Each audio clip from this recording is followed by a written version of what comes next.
Well, let's start then.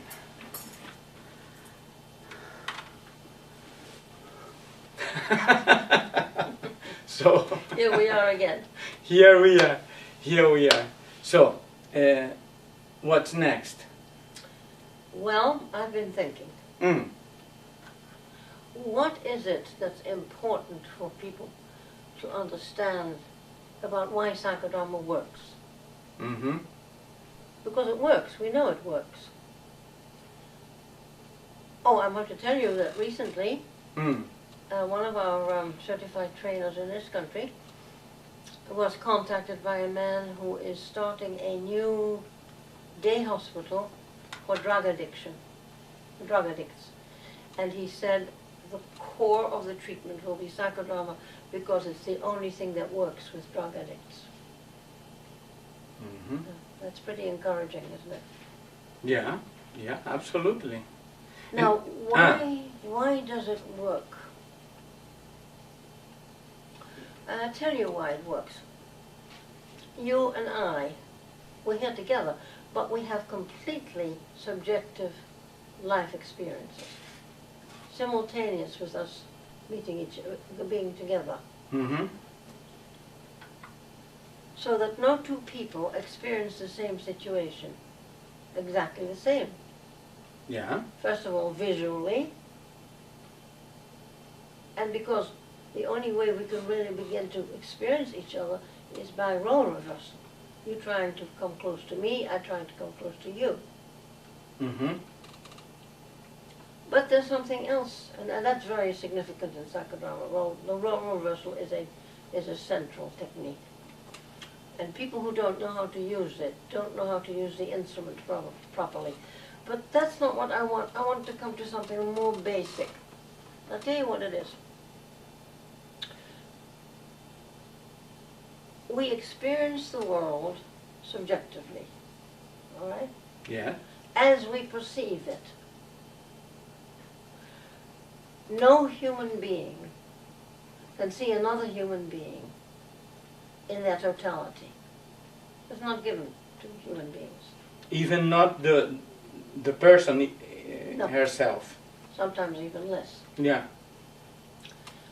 So given that, what we are seeing of each other are parts. And we base our experience on what we perceive of the other person. Yeah. Now that gives us hope. Because I could see you completely. I mean, your being in your nakedness, or you, me. We couldn't change anything. Mm.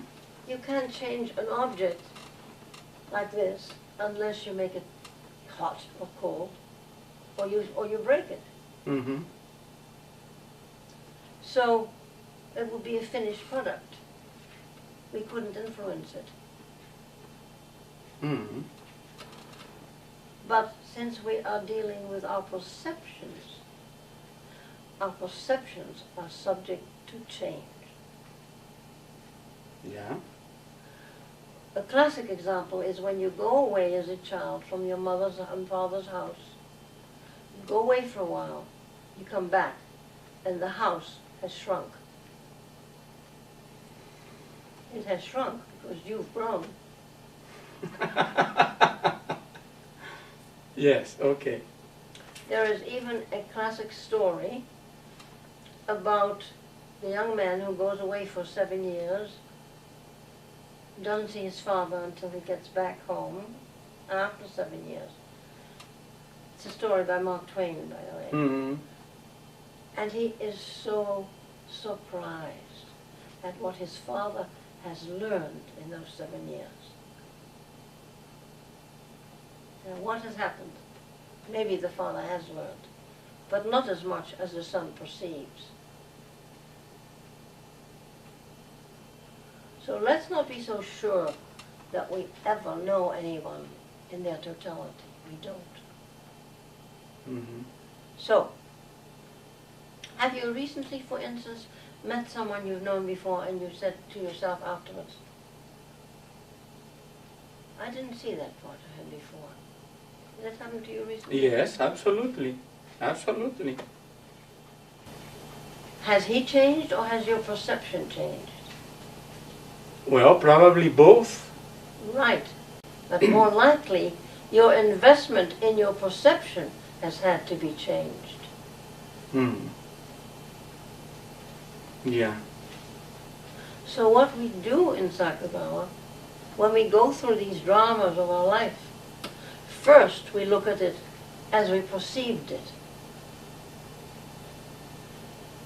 Curiously enough, just by doing it as we perceive it, it has already changed.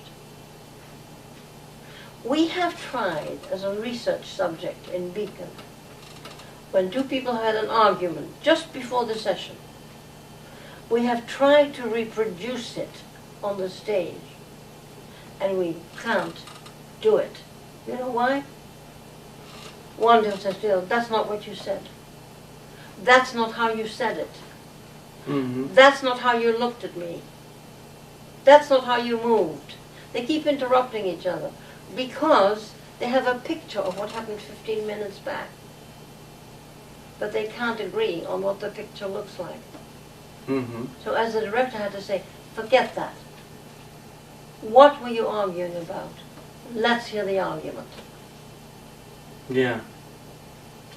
Well, but don't you think that in this case, the fact that we have technologies like this camera, no, could make it easy for people as we could, I don't know if it's called in English, done that. videoscopy. To record them? Yes, to record them. Okay, we did that video with videotape, with TV, with teenage kids. How one behaved in a very extreme way, a 17-year-old boy, and he was shown the video, and he said, that's not me. What he was saying was, I don't recognize myself. I don't know myself. It is very interesting, because it's true of most of us. We really don't know ourselves very well, because we don't see ourselves the way the other person sees us. Even when we have an evidence recorded. I'm just telling you what I said, what I told you. That I said, that's not me, I don't recognize myself. In fact, I had another example. When I was writing my memoirs, I wrote a page or two about my parents, how I perceived them. My mother happened to pick up the sheet when she was visiting and reading it. She didn't ask me, she just picked it up. You know how parents are. And she said, I don't recognize myself. And I said, you're not supposed to. It's not your story, it's mine. A few days later, I happened to ask my sister, would you look at this page and tell me what you think? And she said, that's exactly how they were. So, it depends on how you experience these people. And that includes perception. And we base our evaluation of other people on our subjective perception. Then, as you had recently, you have to change your perception of that person. Because there was more than you had seen before. That's what psychodrama does also to the people in the group. They see more of that person than they saw before. So it expands our vision and our experience in every sense. By the way, you mentioned your memoirs. Have you finished already? I finished them. You finished? But the publisher says you need to cut out 300 pages. So I have a flash drive of the uncut version, don't worry. But he wants a smaller book. So now I am busy deleting and cutting down speech, making it more impact, compact sentence. So far I've managed to eliminate only 60 pages. And I'm already close to 700 pages. So obviously I'm not going to be able to cut it down the way he wants, from 900 something. But what I'm going to do, I've decided I'm going to cut what I need to cut now and submit it to him and my editor, and then we three will get together and see what else needs to be eliminated. Mm-hmm. I'm not worrying about it. Yeah. I'm hoping to get it done soon. With my busy schedule, I'm lucky if I can do 20 pages a day, because it's very intense. I've discovered it's much easier to write than to delete. Mm-hmm. But I've had a student who said to me once, you know, not every word we write is holy. Some can be eliminated. Well, fine, yeah. But it depends on the core of the story, and I don't want to ruin the core of the story. So, I do know that toward the end, which I'm getting now, I am writing about what other people have done, and that they want to eliminate. They said, we want you to focus on you, what you've done. Never mind how Psychodrama's going around the world with other people. So nobody's going to be very happy that they're not going to be, I mean, not many people are going to be happy. They're not all going to be mentioned in my book. Well, but how many pages do you think at the end it has to be reduced to? He wants me to have it reduced to 700 because there are 2 forewords and an afterword as well that have been written already. Mm-hmm. But instead of just doing 700, why don't you do in 2 or 3 volumes? That's what I asked him, and he said, "Here, you can't do that. It's very expensive to bring out books easily enough today." Although he says the technology is getting cheaper. Anyway, that's what the publisher wants. Now, if I want to start looking for another publisher, God help me, I don't want to start that whole process. Mm-hmm. And he's really, I mean, it's not evil doing that. He's a good guy. He understands the work, and he's seen me work.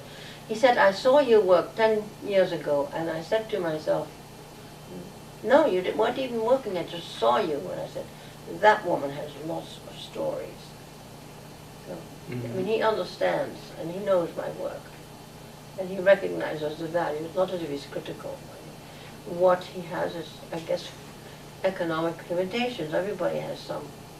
My son told me, I didn't know that out of all the manuscripts for novels, for instance, which you think people want to read, because every time you pick up one of the New York Times book reviews or the Washington Post, there are new novels being reviewed and advertised. Only 2% get published of hundreds of manuscripts. So, yeah, that's where we are. You don't even want to bother with that. You probably want to edit that out, but anyway. Okay. Well, but in any case, you have finished in principle, I'm close to the fabric. Yeah, correct. The fabric is done. Yeah. Now it's back to the tailoring. Right. Yeah. Okay, good.